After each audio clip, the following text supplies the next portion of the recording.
여러분, 솔직히 물어볼게요. 내 직업이 로봇으로 대체될 것 같아서 무섭다는 생각 해보신 적 있으세요? 저도 그 불안감 이해합니다. 그런데 오늘 영상을 보고 나면 그 불안감이 조금 다른 방향으로 바뀔 거예요. 무섭다 해서 이걸 어떻게 활용하지로요? 피지컬 AI 로봇 혁명은 이미 시작됐습니다. 그런데 모든 게 한꺼번에 바뀌지는 않아요. 단계가 있고 순서가 있습니다. 오늘은 그 단계와 순서를 2025년부터 2030년까지 구체적인 타임라인으로 보여드릴게요. 어떤 산업이 먼저 바뀌고 어떤 직업이 먼저 영향받고 어떤 기회가 먼저 열리는지 알면 훨씬 현명하게 준비할 수 있습니다. 자, 피지컬 AI 로봇 시대 완전 타임라인 시작합니다. 목차 예고. 오늘 4가지를 다룹니다. 첫 번째, 피지컬 AI 로봇의 종류와 현재 수준. 두 번째, 2025만 2026년 가장 먼저 바뀌는 산업들.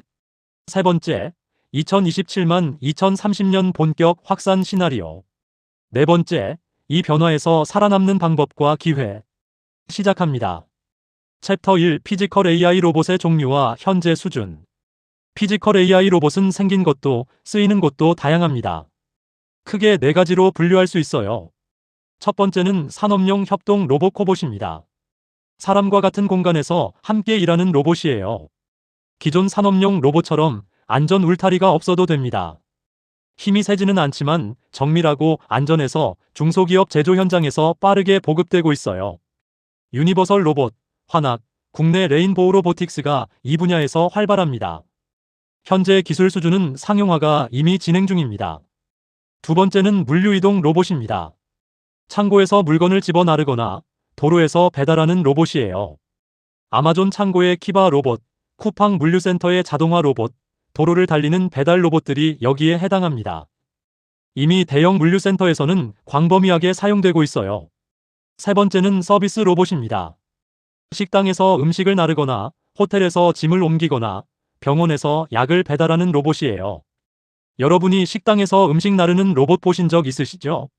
그게 서비스 로봇의 초기 형태입니다. 아직은 단순한 작업에 국한되어 있지만 빠르게 발전하고 있어요. 네 번째는 휴머노이드 로봇입니다. 사람과 비슷한 형태의 두 발로 걷는 로봇이에요.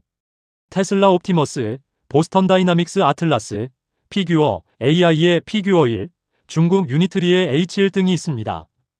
가장 어렵지만 가장 범용적으로 쓰일 수 있는 형태예요. 사람이 일하도록 설계된 공간에서 그대로 일할 수 있으니까요. 여기서 중요한 관점 하나 드릴게요. 많은 분들이 로봇이 사람을 대체한다는 프레임으로 이 기술을 봅니다. 그런데 역사를 보면 기술 혁명 때마다 대체된 직업보다 새로 생긴 직업이 더 많았습니다. 피지컬 AI도 마찬가지일 거예요. 어떤 일이 없어지고 어떤 새로운 일이 생기는지를 이해하는 게 훨씬 생산적인 접근입니다.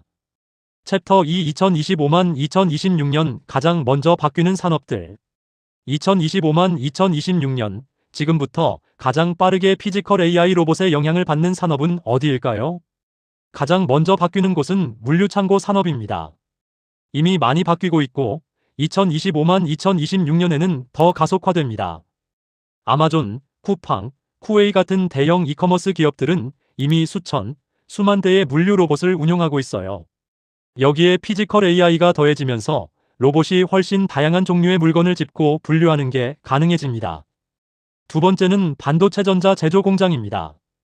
반도체 공장은 극도로 정밀하고 먼지 하나도 안 되는 클린룸에서 작업이 이루어집니다. 사람이 일하기 매우 까다로운 환경이에요. 피지컬 AI 로봇은 이런 환경에서 사람보다 더 정확하고 안정적으로 일할 수 있어요. 삼성전자, SK하이닉스, TSMC 같은 기업들이 공장 자동화에 막대한 투자를 하고 있습니다. 세 번째는 의료 분야입니다. 수술 로봇은 이미 상용화가 많이 됐고요.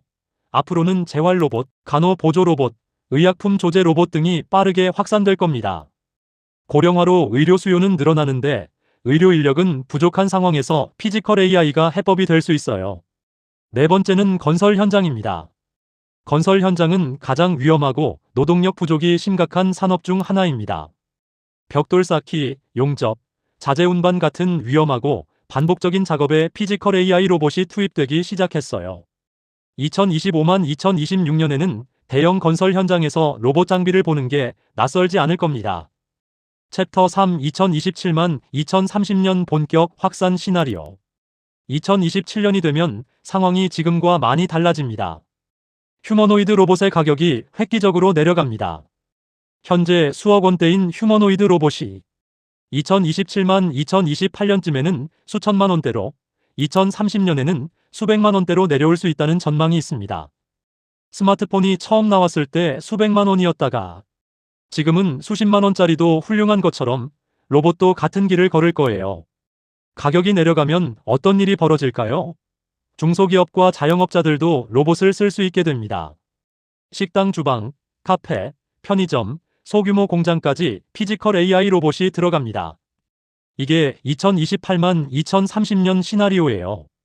2030년에는 가정용 로봇 시장도 열릴 수 있습니다.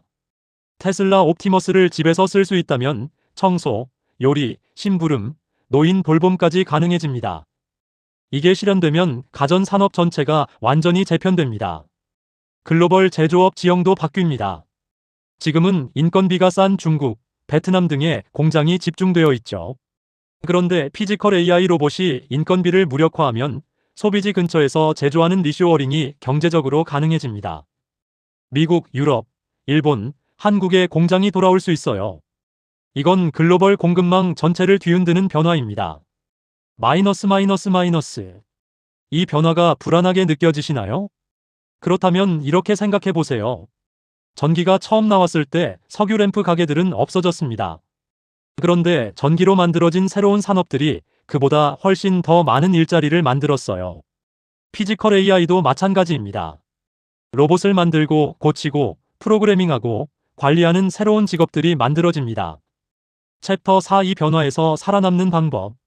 피지컬 AI 시대의 가장 안전한 직업은 어떤 것일까요? 그리고 어떻게 준비해야 할까요? 로봇이 하기 어려운 일들이 있습니다.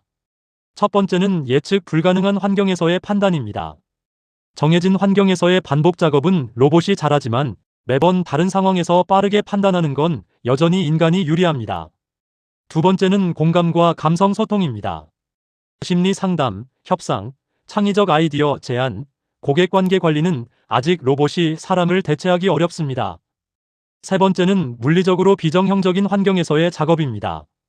전문 배관공, 전기기사, 복잡한 수리 작업은 로봇에게 여전히 어렵습니다. 반면에 빠르게 대체될 직업들도 있어요. 단순 반복적인 제조 조립, 규격화된 물류 작업, 기본적인 청소와 유지보수 작업들이 가장 먼저 영향을 받을 겁니다. 가장 좋은 준비 방법은 피지컬 AI를 이해하고 활용하는 능력을 키우는 겁니다. 로봇과 경쟁하는 게 아니라 로봇을 도구로 쓸 줄 아는 사람이 되는 거예요. 이 시리즈를 보고 계신 여러분은 이미 그 준비를 시작한 거예요. 피지컬 AI 로봇은 산업용 코봇, 물류 로봇, 서비스 로봇, 휴머노이드 4종류로 구분됩니다. 2025만 2026년에는 물류, 반도체 제조, 의료, 건설 분야가 가장 먼저 바뀝니다. 2027만 2030년에는 가격 하락으로 중소기업, 자영업, 가정까지 로봇이 확산됩니다. 이 변화에서 살아남으려면 로봇과 경쟁하는 게 아니라 피지컬 AI를 이해하고 활용하는 능력을 키워야 합니다. 마무리 CTA 6편도 함께 해주셔서 감사합니다.